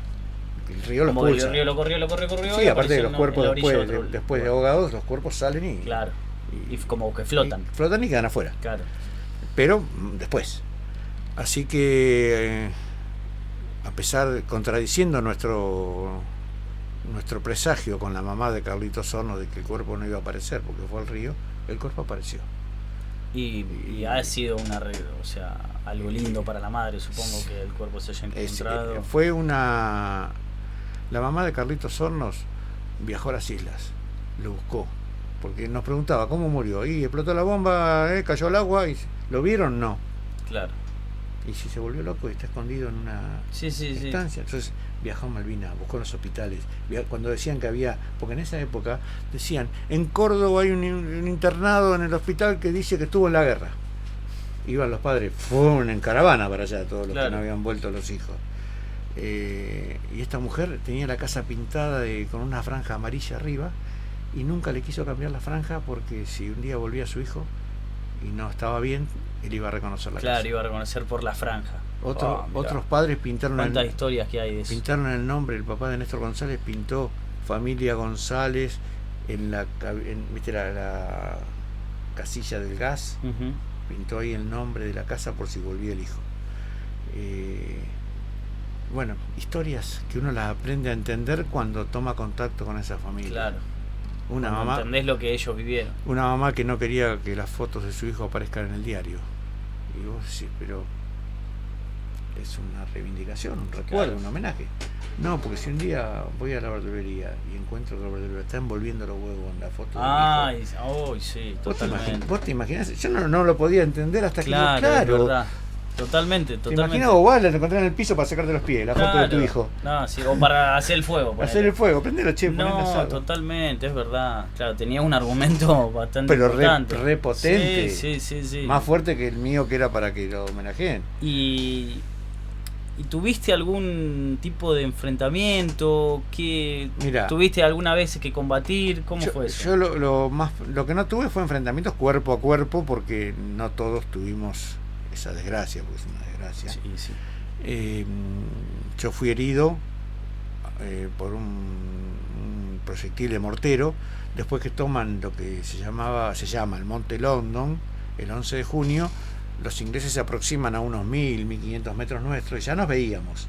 Y había disparos. 1.500 metros sería 10 cuadras. Sí, pero bueno, en un contexto como ese, la distancia a veces se complica un poco. Claro, eran más cortas por ahí. Pero yo veía. Y al no haber nada, yo veía personitas así, claro. Las veía por ahí andando, helicóptero. Qué fuerte eso, y por ahí te tiraban y vos te escondías. Claro. Y viste, estaban como en una blande, porque la noche anterior habían atacado el London y la noche siguiente nos iban a atacar a nosotros. Claro. Así que en un momento hicieron una ráfaga de disparos con mortero y a mí me hieren en una pierna. Así que, bueno, ahí se acabó mi posibilidad del combate, que después no se dio de la misma manera. En muy pocos lugares se dio. ¿Por qué? Porque los ingleses o los británicos vieron que en Monte London y en Darwin tuvieron 2 lugares con enfrentamientos cuerpo a cuerpo y tuvieron muchas bajas. Es costoso el avance de cuerpo a cuerpo. Entonces, claro, hay que pasar por varias instancias previas a llegar al cuerpo a cuerpo, ¿no? Claro, tenés que llegar. Claro, tenés que llegar. Cuando algunos van a quedar en el camino, claro. Y trepando yo la subo ahora caminando y me quedo colgado. Sí. ¿Te imaginás estos tipos? Yo lo miro y digo, la verdad, una preparación tremenda, porque de noche, terreno desconocido, trepando una montaña, piedras, bombardeos, bengala, misiles, cañonazos. Es inimaginable. La preparación era realmente soberbia de los tipos. Y también tuvieron... Muy distinta a la que tuvieron ustedes. Sí, pero también a eso iba, porque está la creencia de que ellos estaban preparados y no se encontraron con... No. Ellos para trepar ese monte perdieron 25 soldados de élite. No muchas veces los ingleses han perdido 25 personas en tomar una montaña. Entonces, teníamos hambre, hacía frío, estábamos mal, pero no fue un paseo, no fue una cosa de que no pasó nada, acá vinieron no, hubo muertos, muchos muertos, gente despedazada, desparramada en todo el trayecto de cada uno de los avances de ellos, les costó mucho. Entonces, ¿qué pasó?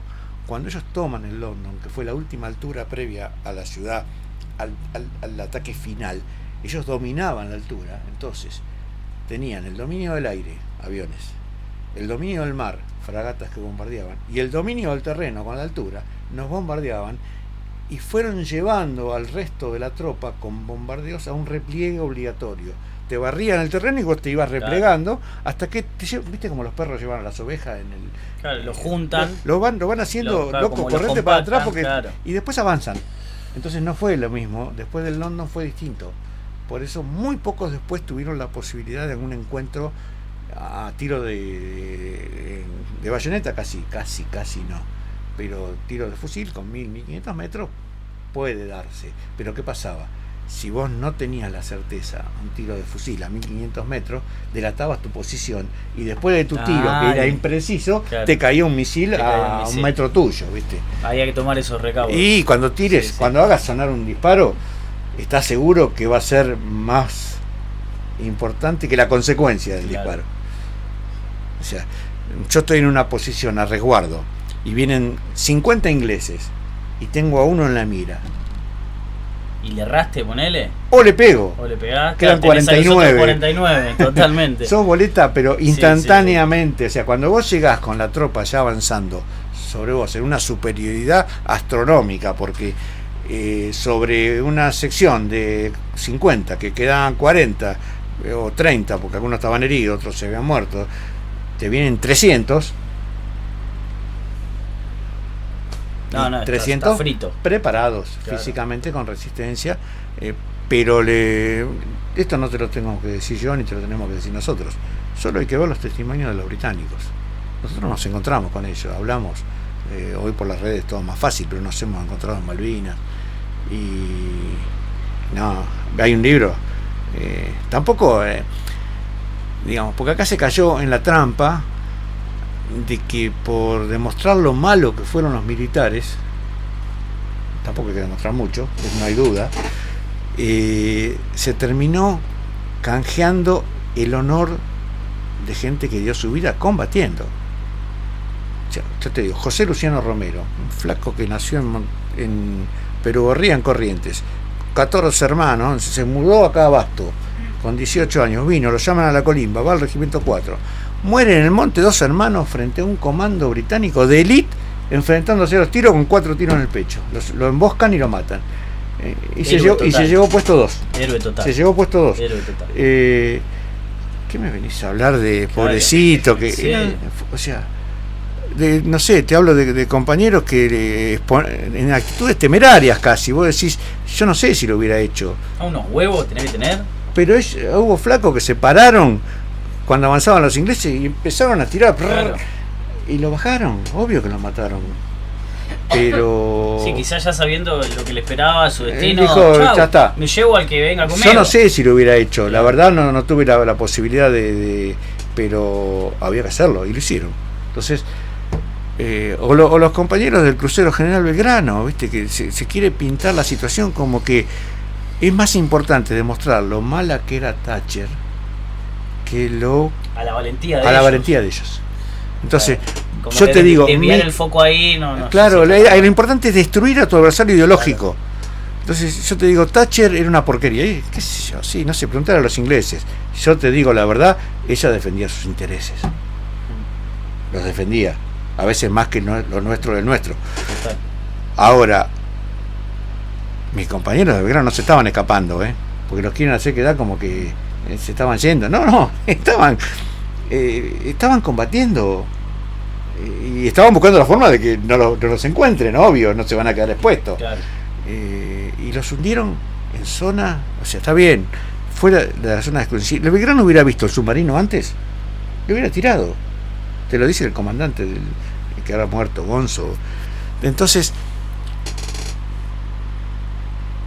esto no quiere engrandecer la política del partido militar del momento. Esto a las personas.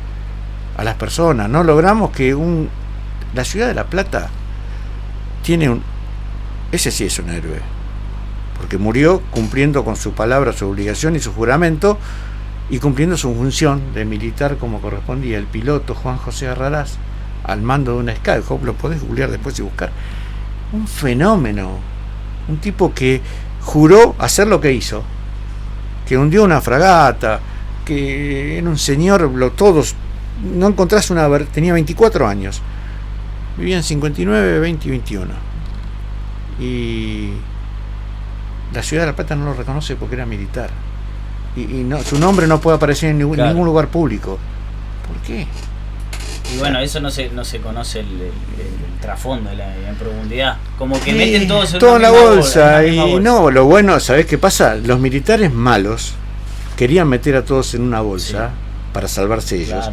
Y los que estaban en contra de los militares querían meter a todos en una bolsa para salvar su ideología. Entonces, y nosotros en el medio. Sí. En el medio de la disputa. En el medio de la disputa, que yo te puedo contestar, yo puedo enojarme, puedo decirlo. Los muertos no. Entonces, no. Vamos a discutir con los vivos. Siempre. Discutamos con los vivos. Bueno, entonces me dijiste que no habías llegado a esa etapa de combate cuerpo a cuerpo, pero que te lastiman una pierna. ¿Vos ahí te mandan al hospital? ¿Cómo es eso? ¿Cómo fue eso?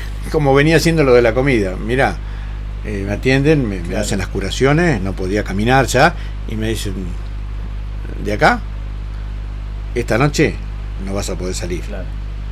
Fíjate si podés empezar a replegarte, cosa que después tuvieron que hacer todos por la fuerza, pero más rápido. Yo no iba a poder. Así que empecé con un compañero que había perdido la vista en el mismo ataque y estaba vendado, entonces yo iba apoyado en él y él, yo era los ojos de él y era en mi pierna, veníamos juntos. No, terrible. Y caminamos terrible. Desde las 4 de la tarde, 3 hasta las 11 de la noche para llegar a un lugar donde nos pudieron llevar en un camión.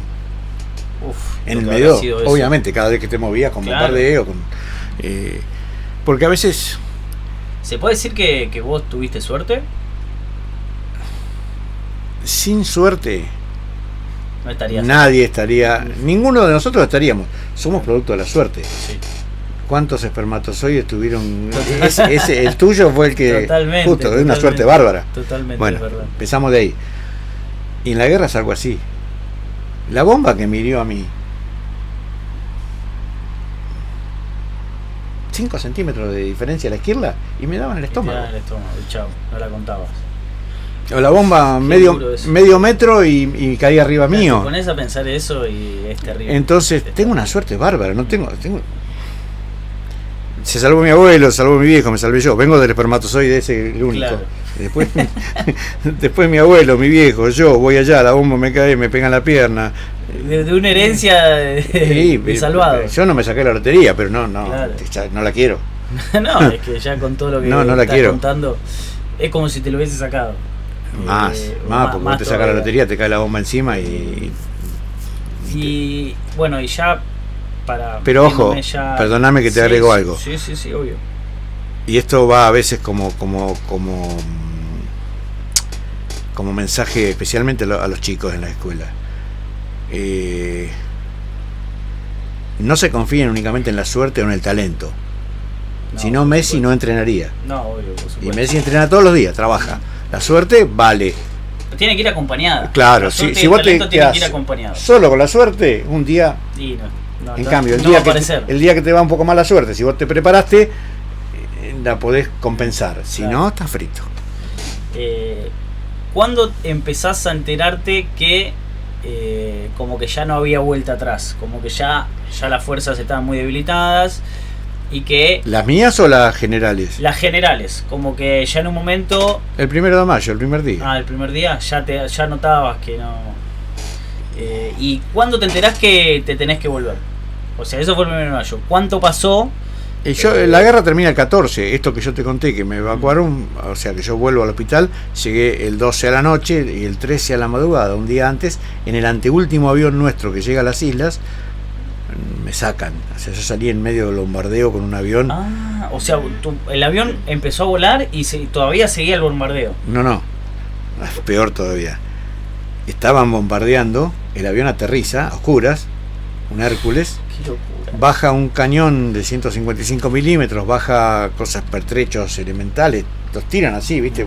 El Hércules tiene como una rampa, empiezan a bombardear de vuelta, el avión se va, se esconde, apaga, con luces apagadas, todo, se va a un costado de la pista.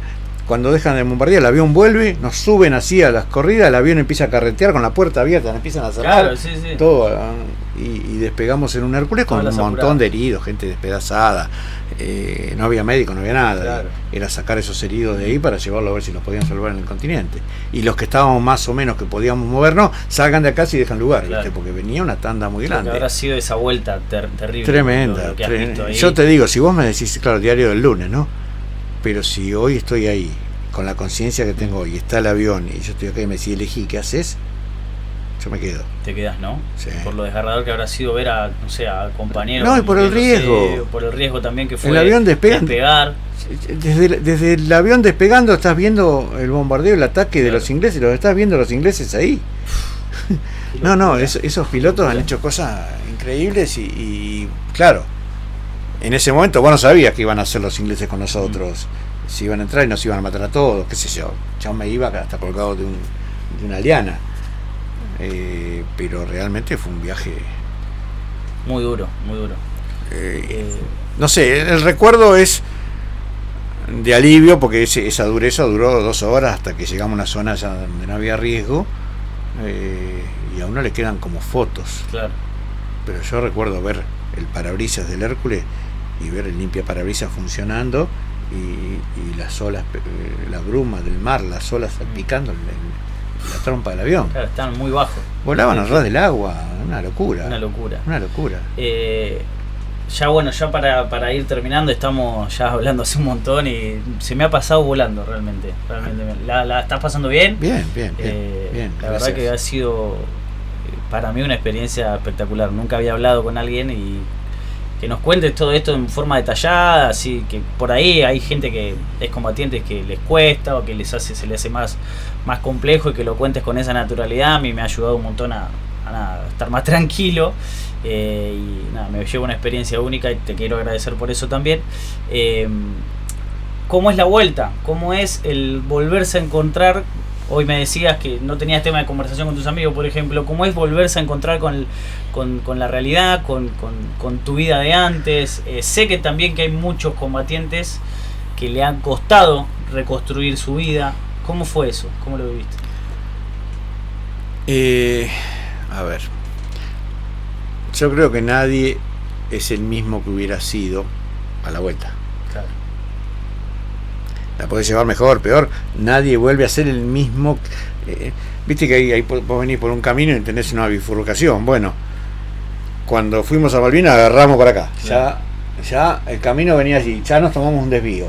Bueno, vos tenés que tratar después de buscar el retome y por ahí algún día empalmar la ruta paralela y llegás al mismo lugar. Pero no somos los mismos. Muchos años de... Yo te decía, hoy te contaba una historia de la heladería que Sí. muchos años que no se podía decir que eras combatiente, daba vergüenza. ¿A ustedes mismos les daba vergüenza o a quién le daba vergüenza? Mirá, hubo compañeros que no aceptaron eso, con toda dignidad resistieron eso y siguieron andando por la vida como combatientes, y les costó muy caro. Eso les costó muy caro porque vos cuando vas a la guerra te cambian el chip. Claro. Y para volver tenés que recuperar ese chip. Y si vos no lo recuperás, volvés a le cambiar, pagás el costo. Claro. Entonces, yo a la vista de la gente no era un excombatiente, no parecía, ¿viste? Claro. Pero había algunos que lo mirabas así, sabías, este es combatiente, andaba de verde. Ah, mira. Claro, eso es más, yo laburé por ahí en algunos lugares 10 años sin que nadie sepa que yo era combatiente. Claro. Está bien, después cuando la cosa se allanó ya era, ahora parecemos a Martín, ¿viste? Claro. Ni una cosa ni la otra, digamos, pero... Sí, cuando pasaron por ahí 10, 15 años, claro, que era más reciente, se vivía distinto. Porque la gente aparte en su momento era... Y no sé, yo a mi suegro le debo agradecer, pero vos conocías una chica, yo no era mi caso porque ya tenía novia, ¿no? Y si los padres le decían al padre, ¿es un excombatiente? No, querida, guarda que... Claro. Viste que fíjate, porque o vas a buscar un laburo,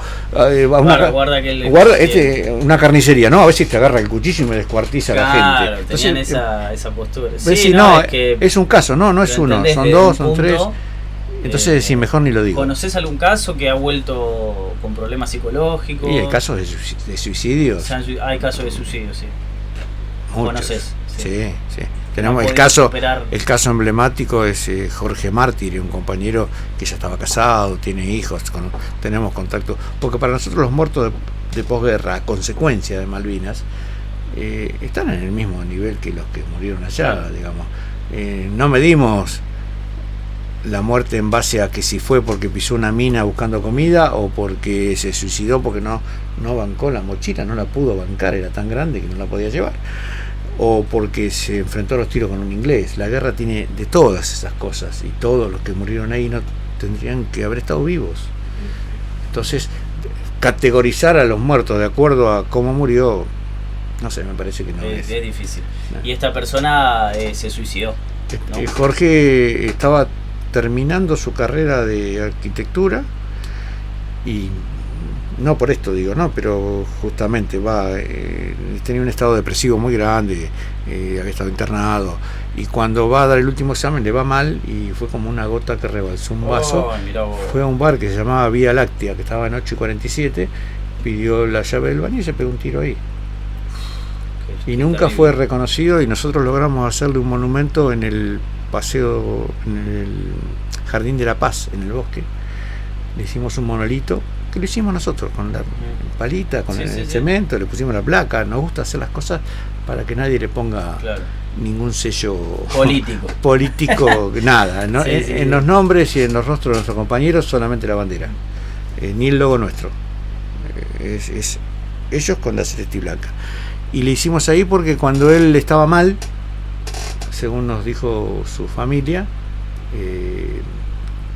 él iba a sentarse en el bosque a pensar o a reflexionar, y ese era un lugar preferido. Así que es el emblemático. Después hay Bernardo Santos, Eduardo Rodríguez y muchos que no se saben porque no había estadística, no había seguimientos, y el suicidio era algo que tenía muy mala prensa. La iglesia te excomulgaba si te suicidabas. Por ejemplo, era algo que era pecado, entonces se tapaba, y el Estado no lo controlaba porque sentiría responsabilidad de que si yo digo me tengo que hacer cargo. Claro, totalmente. Ya bueno, te voy a hacer la última pregunta para ir cerrando. Tengo entendido que has vuelto a Malvinas varias veces. Sí. Hay una, si querés ahí mostrar la foto en la que se te ve ahí con un piloto amarillo posando ahí. Mira. ¿Cómo fue esas vueltas? ¿Cómo surgieron? Tengo entendido que has llevado a chicos también a que las conozcan. Viajé con dos veces con escuelas. Esta foto. Sí, ese amarillo está muy bueno. Primero porque en las fotos sale bárbaro. Claro. Pero aparte de eso, el otro día estuve hace 2 semanas, volví. Estuve 2 semanas en las islas. Hace poquito. Sí, y tengo un videíto que hice, contaba con el teléfono y había un montón de pingüinos, ¿viste? Ya estamos. Entonces me tiro al piso en una playa y los pingüinos empezaron a ir y uno vino y se quedó. Y se me vino. Mirá. Y me saqué una selfie con el pingüino, todo, filmado. Mirá y yo miraba y digo, este pingüino está viendo el amarillo, se pensará que soy el pingüino emperador, ¿viste? Claro. El pingüino rey, no sé qué estará viendo. Pero el tipo, tengo el video, se te quedó ahí observándote. Pero me miraba, ¿viste? Yo lo filmaba. Y en un momento me empezó a dar miedo, digo, a ver si viene y me pega un picotazo, tienen fuerza. Pero bueno, ese amarillo. Mira, yo hice algo que no. Como para resumirte qué significan los viajes, ¿no? Porque me enseñó que vas a las islas de vuelta, porque encima tengo que andar explicando por qué voy. Si querés te explico, pero lógico. Hay gente que, ¿otra vez a las islas? Sí, otra vez, sí. ¿Te explico? Obvio. Bancate la explicación, yo te explico. Obvio. Bueno, entonces vos decís, voy a las islas. En un principio el primer viaje fue por mí. Claro. El segundo viaje fui con mi hija y yo solos.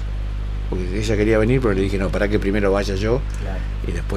Y ya después todos los demás viajes empezaron a tener un sentido, de ir con una escuela, con chicos de una escuela, de llevar a familiares, de ir con grupos de gente que quería conocer cómo habían sido las cosas en Malvinas, y así fui haciendo varios, hasta que ahora hice el último y volví un poco para atrás y fuimos con 2 compañeros a hacer un viaje un poco para nosotros. Claro.